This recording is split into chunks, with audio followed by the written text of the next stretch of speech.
shields charging. Warning. Starboard shields 25%. Alert. Port shields down. Target destroyed. Scanning. Alert. Aft shields down. Shields charging. Hello there guys, welcome back. It's been a little while since my last video, but Star Citizen's Arena Commander or Dogfighting module just came out and I couldn't resist making a video of it because I'm having so much fun and I've been looking forward to this for a long time. So if you don't remember, I made a video ages ago showing off my ship, the Freelancer that I have. And right now I'm going around the Deluxe hangar, which is the really fancy one, which I don't actually own, but everyone has right now because they're showing off these ships, which are the player-made ships for the competition they're doing, which are pretty damn awesome. But anyway, I'm actually flying around in the Hornet right now because the Freelancer isn't in the game yet, or at least flying yet, so the Hornet's the only one actually available to me, or the 300i and the Aurora as well, but the Hornet's more equivalent to the price range of the Freelancer, so that's what I get. So I've been having so much fun with this.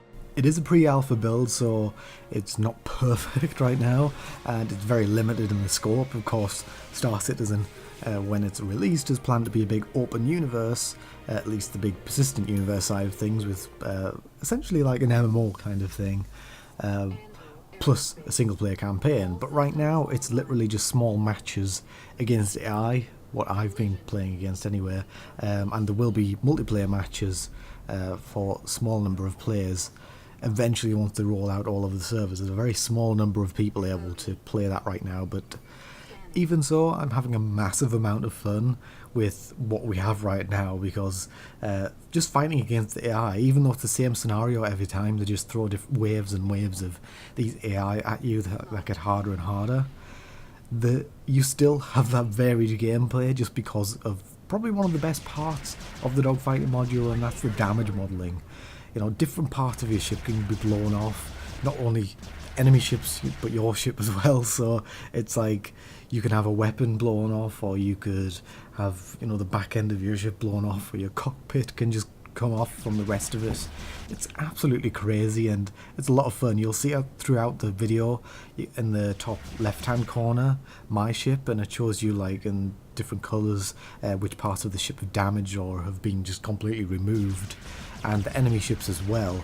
So it's really great just seeing those parts fly off different ships, and you know, I crash into them a few times and I don't mind because it's so much fun and it's just great to see. I don't think I actually go into third person throughout the games that I played on video, so unfortunately you don't get to see the actual damage on my ship, but it is all there and it's all modelled and it looks amazing.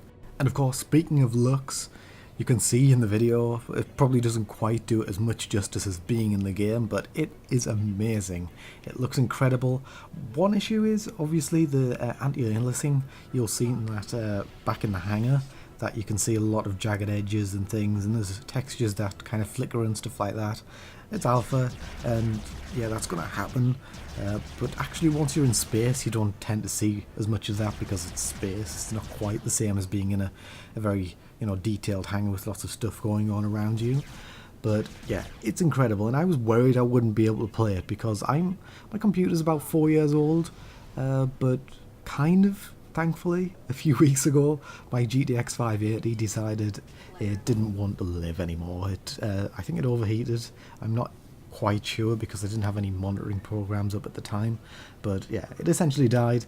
So I ended up having to be forced, unfortunately, to buy a GTX 770 to replace it. So it's not the best card in the world. I was hoping to wait a little while and save up for like a 780 or something, or the next generation of cards in a little while, but hey, I guess it does for now anyway. So it's been running it fairly well. Actually, I think my processor might be bottlenecking it a little bit. I actually had to underclock my processor or reduce the overclock that I have on it already, because it was getting really hot, and it was kind of on the very edge of what I felt comfortable with.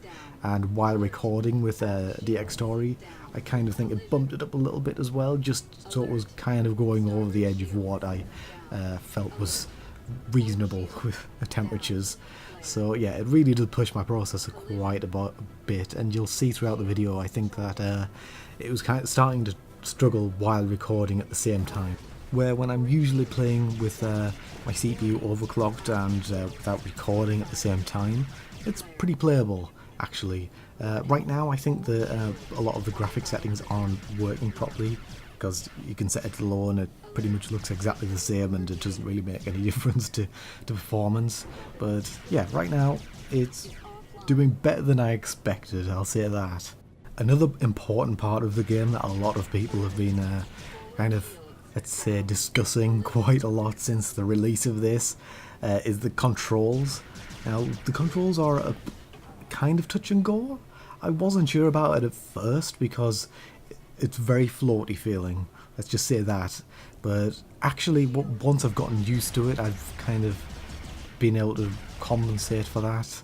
And actually, it's not caused by input lag, via your mouse or anything like that. It's actually down to the fact that the game is simulating Newtonian physics, and the thrusters all around your ship are actually having to, kind of move and fire at different speeds and things like that. So as soon as you start, going down quite a lot, say pulling down, and then you pull back and start going up in the other direction, it kind of you can overshoot things quite a bit. So that's probably the most difficult part to get used to. Other than that, the controls are, I find, quite good. A lot of people, especially with joysticks, by the way, I'm using keyboard and mouse, but with joysticks, apparently a lot of people aren't too happy about that, because I'd say right now it works best.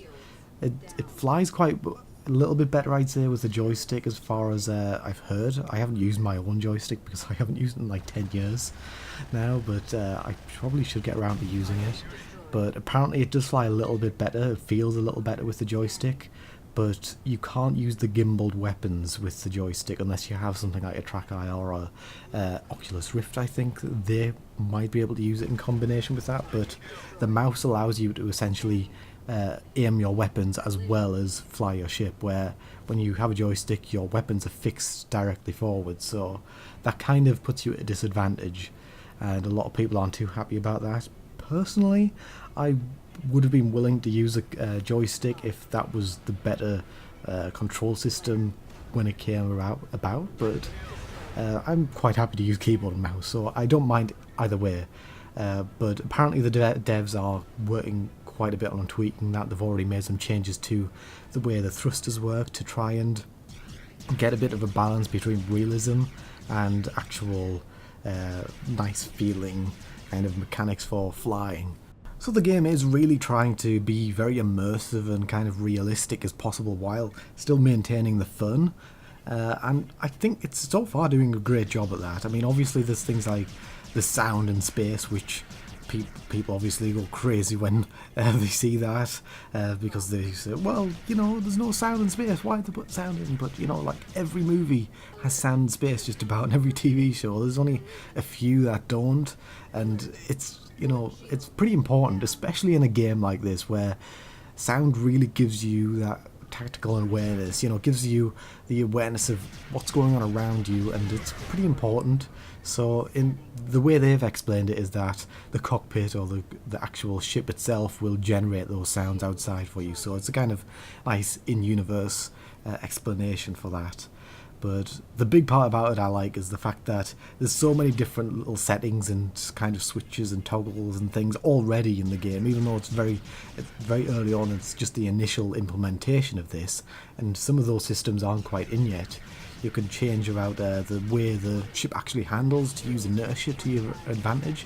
You'll see it throughout a lot of this video that I use a move quite a bit where I'm flying forwards in normal flight, and then I switch to the kind of Newtonian mode, which is the decoupled mode, which allows me to spin my ship around while maintaining my momentum in the opposite way. So I'm flying backwards essentially while people are chasing me, so I can fire on the people who were behind me while still going backwards. It's kind of crazy. It's pretty simple to actually get used to a lot of that stuff, and it's a lot of fun. It really does make a difference to the gameplay. It just makes it so much more interesting when you have all these little different things to do. The only thing is, it's very difficult to see which direction you're going in. Sometimes you get stuck in the decoupled mode and you don't realise it, and you're floating off towards like an asteroid or something, and suddenly you just crash into it out of nowhere. So they might need to do a bit of tweaking to make it a little easier to see which direction you're going in space. You know, obviously there's like the space dust kind of thing, which is implemented to make it easier to see when you're moving at speed and things like that. Which is another thing I want to talk about, actually, the speed of your ship and sounds in general of your ship. There's not a lot there in terms of the sound of your engines and your ability to see how fast you're going, and I think the game would really benefit from some more, you know, kind of beefy engine sounds, so you can actually hear when you're accelerating. Your thrusters are really being used a lot, and really just a few tweaks and things to give you a bit more of an awareness of your speed and your direction. And there's a bunch of other systems available, actually. You can cycle through the different HUD setups, so you can see your weapons, your shields, just an overview of everything.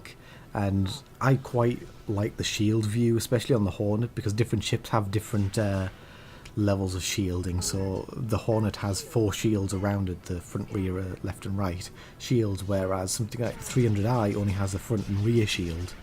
So using the Hornet, it's actually quite useful because it allows you to kind of get a bit of a better idea of where you're being fired at upon, and it also allows you to then go, well, okay, my rear shields are being damaged pretty badly, I need to face the actual front of my ship towards the enemy so that I can take a bit more damage there.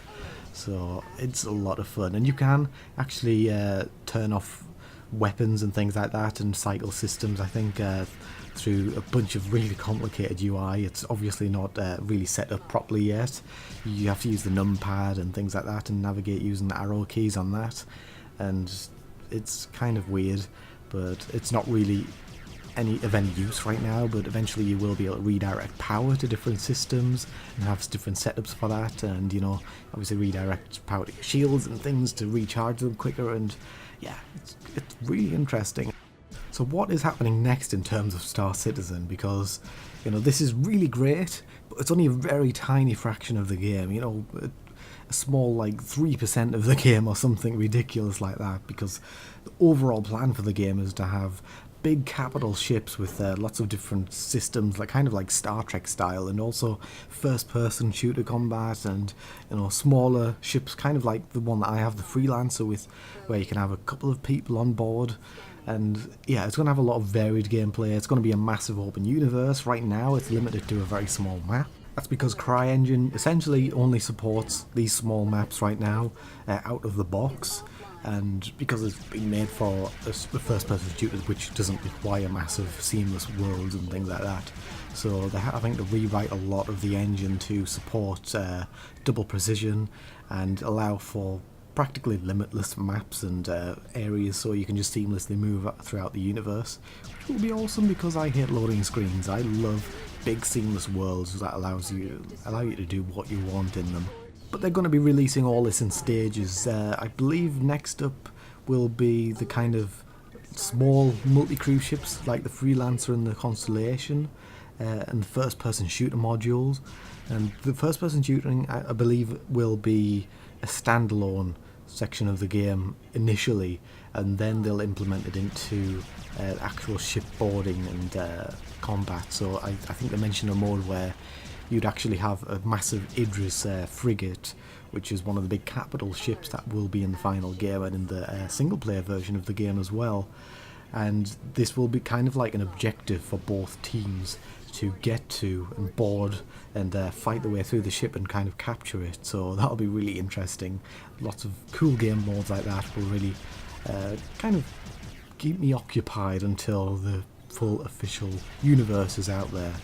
So it's a big ask for them to get all of this stuff in the game, and you know, a lot of people are skeptical, and I'm pretty skeptical about whether they can get everything they're promising into the game, but I'd say that they have a good chance of at least reaching my expectations, and my expectations are at least just to have a decent single player campaign, because I really think that could be amazing with all the different forms of gameplay that they have, and to maybe have something similar to Freelancer or something like that, as long as they have that little bit of, you know, maybe a private server. If they get that out there, then I'll be happy with it. If they manage to get the massive seamless universe out there with all the different forms of gameplay, then that's a bonus.